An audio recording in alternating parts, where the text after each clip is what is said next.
Nagbukas ang pelikula sa taong 1972 sa pagtatapos ng Vietnam War. Ang larangan ng digmaan ay puno ng mga bangkay na nakalatag malapit sa bumagsak na helicopter. Isang sundalong Amerikano, si Nick Parker ay tila nakaligtas sa pagbagsak ngunit nawala ang kanyang paningin. Walang katiyakan siyang tumawid sa makapal na lusak. Sinusubukang hanapin ang kanyang kaibigan at kapwa sundalo, si Frank Devereaux. Sa kasamaang palad, napunta siya sa lambat at nahuli ng mga taga roon. Pagkalipas ng ilang oras, nagising si Nick sa isang Vietnamese village. Sa halip na nasa masamang kapaligiran, siya ay binati ng mga mababait na taga roon na gumamot sa kanyang mga mata at sugat gamit ang halamang gamot. Pinakain nila siya at inalagaan, at pinrotektahan siya ng isang lalaking taga roon. Nang gumaling ang mga pinsala ni Nick, sinimulan ng lalaking taga roon ang pagsasanay sa kanya sa mano-manong labanan at pakikipaglaban gamit ang espada. Unti-unti, pagkatapos ng ilang buwan ng patuloy na pagsasanay, nagkaroon si Nick ng matalas na pandinig. Ito ay nagbigay daan sa kanya upang makabisado ang sining ng pag-unawa sa kanyang kapaligiran at pagharang sa paparating na panganib. Makalipas ang 20 taon, nakatira si Nick sa US bilang isang retiradong veterano ng digmaan. Dalubhasa niyang ginagamit ang kanyang tungkod sa paggawa ng iba't ibang gawain at nagsisilbi rin itong lalagyan para sa kanyang espada. Isang hapon sa kainan, may isang grupo ng mga lasing na lalaki na binabastos ang isang babae. Ang bag nito ay hindi sinasadyang nahulog malapit sa paa ni Nick na nandoon para sa tanghalian. Dahil hindi kayang tiisin ng ating bayani ang kawalan ng katarungan, tumulong siya at binugbog ang lahat ng mga maton gamit ang kanyang mabilis na reflexes. Sa kabaligtaran, ang buhay ay hindi naging mapalad kay Frank Devereaux. Nagpakasal siya sa babae na nagngangalang Lynn, kung saan nagkaroon siya ng anak na lalaki, si Billy. Sa una, ang pamilya ay nagkaroon ng komportableng pamumuhay habang si Frank ay nagtatrabaho bilang chemical engineer sa Reno, Nevada. Gayunpaman, nakagawian niyang pumunta sa casino sa Las Vegas na pinamamahalaan ng drug lord, si Kevin McCready. Di nagtagal, naadik siya sa pagsusugal na humantong sa gabundok na utang. Upang mabayaran ang utang, nagsimula siyang magtrabaho bilang underground chemist para kay McCready na lumilikha ng mga raw materials para sa mga droga. Ipinagpalit din niya ang kanyang asawa para sa isang waitress, si Annie, na nagtatrabaho sa parehong kasino. Pagkaraan ng ilang taon, napagod si Frank sa paggawa ng mga droga na sumira sa buhay ng maraming tao. Tumanggi siyang magtrabaho ngunit napilitang magpatuloy hanggang sa mabayaran ang kanyang utang. Sa kasalukuyan, ibiniti ng mga alapores ni McCready si Frank ng patiwarik mula sa tuktok ng kanilang kasino.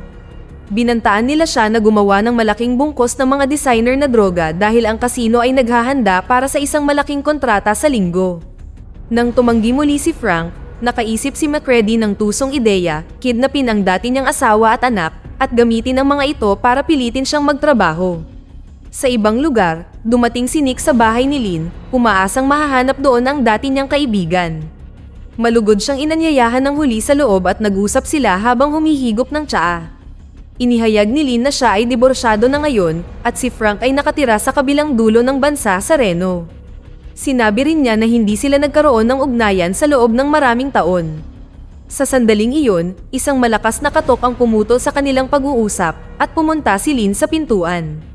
Pagkatapos, pumasok sa loob ang dalawang pulis, nag-uutos na makita si Billy Devereaux.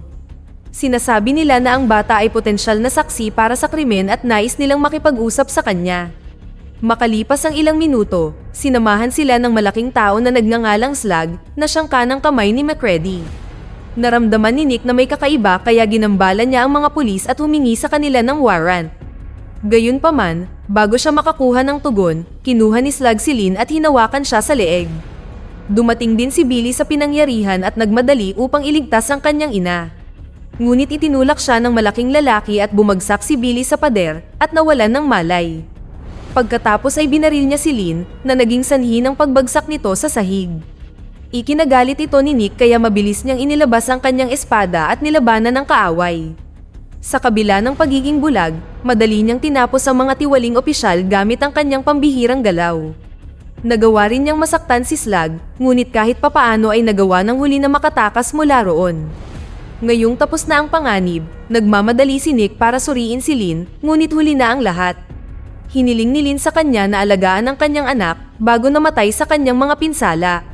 Di nagtagal, nagkamalay si Billy at sinabi sa kanya ni Nick na pupunta sila sa Nevada upang makita ang kanyang ama. Nang magtanong ang bata tungkol sa kanyang ina, nagsinungaling si Nick, sinabing nasa kanilang tahanan pa rin ito. Pagkatapos ay pumunta ang dalawa sa istasyon ng bus at kumuha ng tiket para sa malayong paglalakbay sa Amerika. Sa kabilang banda, nabasa ni Frank sa pahayagan ang tungkol sa pagkamatay ng dating asawa at ang pagkawala ng kanyang anak.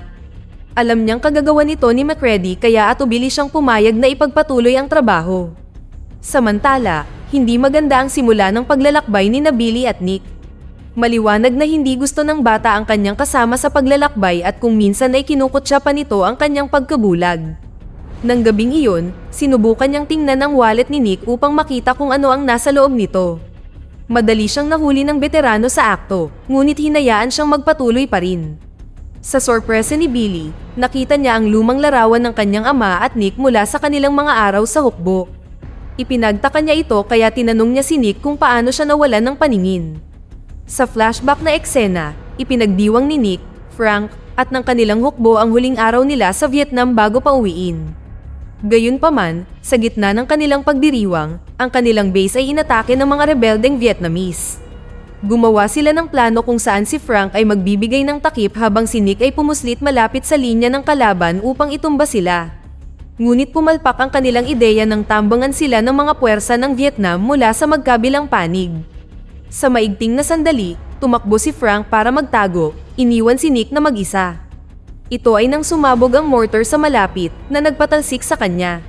Si Nick ay permanenteng nabulag sa insidente, ngunit hindi siya nagtanim ng anumang sama ng loob kay Frank. Sa kasalukuyan, huminto ang sinasakyan nilang bus para sa almusal sa isang gasolinahan malapit sa malawak na taniman ng mais. Mabilis na tumakbo si Billy sa pampublikong telephone booth para makipag-ugnayan sa kanyang ina. Ngunit pinigilan siya ni Nick at hinila siya sa isang tabi para makipag-usap. Sa wakas ay ipinagtapat niya ang tungkol sa pagkamatay ng kanyang ina.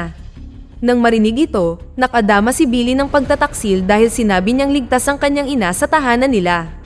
Hindi makayanan ng pagkawala ng ina, tumakbo siya papunta sa taniman ng mais.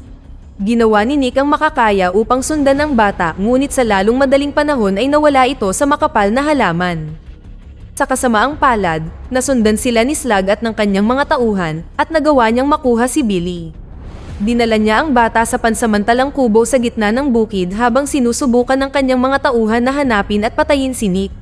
Ngunit muli, ang bihasang veterano ay nagpapatunay na mas malakas siya kesa sa mga kidnapper. Mahusay niyang pinatay ang mga ito isa-isa bago tumungo sa kubo.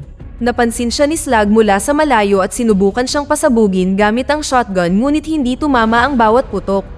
Nang muli niyang kargahan ang kanyang sandata, pumuslit si Nick sa ilalim ng kubo at sinira ang isa sa mga haligi na sumusuporta sa bigat nito. Ang istruktura ay gumuho at iniunday ni Nick ang kanyang espada kay Slug ng ilang beses. Pagkatapos ay kinuha niya ang bata at tumakbo palayo sa taniman ng mais. Sa kasamaang palad, nakaligtas si Slug sa pag-atake dahil nakasuot siya ng protective vest sa ilalim ng kanyang kamiseta. Ang balita ng kabiguan na ito ay nakarating kay McCready, na lalong nagagalit sa bawat minuto. Puspusang nagtatrabaho si Frank para makagawa ng malaking bungkos ng droga dahil sa akala niya ay nakidnap ang kanyang anak. Ngunit ang totoo, wala kay McCready ang maliit na bata at ang bulag na tao ang lumilikha ng lahat ng uri ng kabiguan niya. Samantala, hindi naabutan ni Nick at Billy ang bus kaya nagpalipas sila ng gabi sa tabi ng ilog. Sa panahong ito, nagdadalamhati ang bata sa pagkawala ng kanyang ina at umiiyak ang kanyang puso. Nalulungkot din si Nick, ngunit hindi siya makaiyak dahil nawasak ang glandula ng luha sa kanyang mga mata sa pag-atake ng mortar. Kinaumagahan, nakisakay ang dalawa at nakarating sa harap ng bahay ni Frank sa Reno. Ang emosyonal at nalulumbay na si Billy ay ayaw pumasok dahil sa tingin niya ay kinasusuklaman siya ng kanyang ama. Ngunit tinuruan siya ni Nick na patawarin ang mga nakaraang pagkakamali at bigyan ng pagkakataon ang buhay. Kumatok ang dalawa sa pintuan at binuksan ito ni Annie. Magiliw niyang binati sila at pinapasok sila. Gayunpaman, sa sandaling pumasok si Nick sa loob ng bahay, napagtanto niyang may mali. Lumalabas na tama ang kanyang kutob habang naghihintay sa kanila ang dalawa sa mga tauhan ni McCready, sina Lyle at Tector. Mabilis na pinatumba ni Lyle ang ating bida habang tinatali ni Tector ang bata. Sa kanila isinakay ang dalawa sa likod ng kanilang van at umalis kasama si Annie. Gayunpaman, malinaw na napilitan si Annie na gawin ito at hindi niya inaasahan na magiging marahas ang mga bagay. Habang ang van ay patungo sa Las Vegas, muling nagkamalay si Nick. Nakarinig siya ng malakas na ingay nang ihagis ni Tector ang kanyang tungkod sa highway. Tumalbog ito sa aspalto at bumagsak sa gilid ng kalsada na nagudyok sa veterano na hilingin kay Billy na alalahanin ang kinaroroonan ng lugar. Nagsimulang kumilos, ginabayan niya si Billy na kumuha ng lighter sa kanyang likod na bulsa. Pagkatapos ay sinunog ng dalawa ang isang sako na nasa malapit na lumikha ng hindi matiis na usok sa loob ng van. Napansin sila ni Annie at ginulo ang dalawang kidnapper hanggang sa umabot ang usok sa kinaroroonan ng driver. Makalipas ang ilang segundo, napilitang ihinto ni Lyle ang sasakyan at tiningnan kung ano ang nangyayari sa likod. Gamit ang pagkakataong ito, sorpresang inatake ni Nick ang mga kidnapper at itinumba sila sa kalsada. Pagkatapos ay agad na hinawakan ni Annie ang manibela at nagmaneho patungo sa Reno, kasama sina Nick at Billy na ligtas sa van. Maya-maya, nang huminto sila para hanapin ang tungkod ni Nick, nagkamalay sina Lyle at Tector. Agad nilang inagaw ang kotse ng matandang mag-asawa at tumungo sa Reno. Ang mga bagay ay lumala para kay Nick dahil nakita niya ang kanyang tungkod ngunit hindi sinasadyang nabasag ang salamin ni Annie. Sa sandaling ito, nagpakita ang mga masasamang tao na nagudyok kay Nick na hawakan ang manibela habang tinutulungan siya ni Billy na mag-navigate. Naganap ang matinding habulan sa mataong kalye na nagtapos sa paglipad ng sasakyan ng mga humahabol sa paparating na trapiko. Bagamat nakaligtas sina Lyle at Tector sa pag-crash, nakatakas ang kanilang mga target sa ngayon. Sa ibang lugar, dinala ni Annie sina Nick at Billy sa RV na pagmamayari ng kaibigan niyang si Colleen. Nagpahinga doon ng 3 para sa gabi at mabawi ang kanilang lakas. Kinaumagahan, nagpasya si Nick na pumunta mag-isa sa Las Vegas para iligtas ang kanyang kaibigan mula sa kamay ni McCready. Gayunpaman, bago siya makaalis, nagising si Billy at nagmakaawa sa kanya na manatili. Tinawag pa niya itong uncle, senyales na napamahal na siya sa bata. Gayunpaman, hiniling sa kanya ni Nick na maging matapang at nangakong babalik kasama si Frank. Sa sumunod na eksena, dumating si Nick sa Las Vegas at pumunta sa kasino ni McCready. Doon, narinig niya ang drug lord na nakikipag-usap sa kanyang mga alapores tungkol sa pagpunta sa isang ski resort para sa mahalagang pagbebenta. Inihayag din ni McCready ang kanyang plano na patayin si Frank pagkalipas ng hating gabi dahil sa oras na iyon, makakagawa na ito ng sapat na droga. Nang maglaon, bilang deputy manager ng kasino, si Vince ay tumungo sa kanyang penthouse, habang si Nick ay pumuslit sa malapit at maingat na tinandaan ang entry code. Pagkatapos ay pumunta siya sa kasino at nanalo sa bawat laro na umakit sa atensyon ng mga tao. Di nagtagal, dumating ang gwardya ng kasino at nagmungkahi na ipusta ni Nick ang lahat ng kanyang chips sa isang laro ng roulette. Ngunit ang totoo, dinadaya ng gwardya ang laro gamit ang isang electronic device. Natalo si Nick sa pandaraya nito at sa huli ay nawala ang lahat ng kanyang pera. Gayunpaman, ang kanyang matalas na pandinig ay nakakuha ng beep na ingay sa bulsa ng gwardya. Sa isang kisap mata, nilaslas niya ang bulsa ng gwardya gamit ang kanyang espada na inilantad ang aparato sa maraming tao. Nagdulot ito ng kaguluhan at ginamit ni Nick ang kaguluhan upang dumausdos palayo sa pasukan ng penthouse. Pagkatapos ay ginamit niya ang passcode na tinandaan niya kanina at umakyat sa hagdan. Ang itaas na palapag ay isang malawak na penthouse na binabantayan ng mga gwardya ang bawat sulok. Gayunpaman, nagawa ni Nick na gamitin ang kanyang pambihirang kakayahan at pinatay ang ilang lalaki bago pumasok sa opisina ng deputy manager. Pagdating sa loob, ginamit niya ang kanyang espada para takutin si Vince at pinilit siyang ibunyag ang kinaroroonan ni Frank. Nag-aatubiling ipinaliwanag ng huli na ang kaibigan niya ay nagtatrabaho sa lab sa kabilang bahagi ng lobby. Ngayong nakay Nick na ang lahat ng impormasyong kailangan niya, itinumba niya si Vince at nagmamadaling lumabas doon. Sa sumunod na eksena, sa wakas ay muling nagkita ang magkaibigan at ipinaliwanag ni Frank na palagi niyang dinadala ang pagsisisi sa pagkasira ng buhay ni Nick dahil sa kanyang hangal na aksyon sa Vietnam. Ngunit ang huli ay tumugon na hindi siya nagtatanim ng sama ng loob at nais niyang muling makasama ng kaibigan niya ang anak nito. Bago umalis sa lab, kinuha ni Frank ang pangunahing sangkap sa mga droga ni McCready at sinira ang lahat ng kagamitan. Pagkatapos ay umiwas ang dalawa sa security at tumungo sa RV ni Colleen.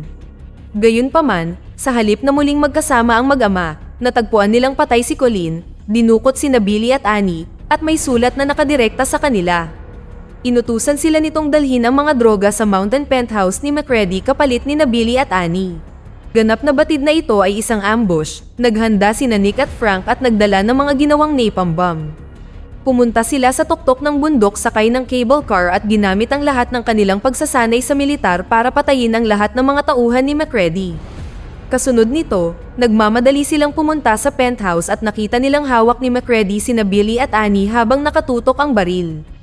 Ang kontrabida ay lubos na naghanda at kumuha ng Japanese assassin para patayin si Nick.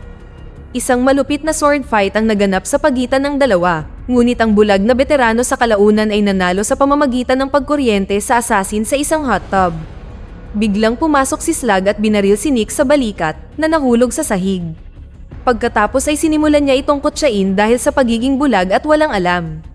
Ngunit nagbigay lamang ito kay Nick ng sapat na oras upang ihagis ang kanyang espada kay Slug na brutal na sumaksak sa kanya.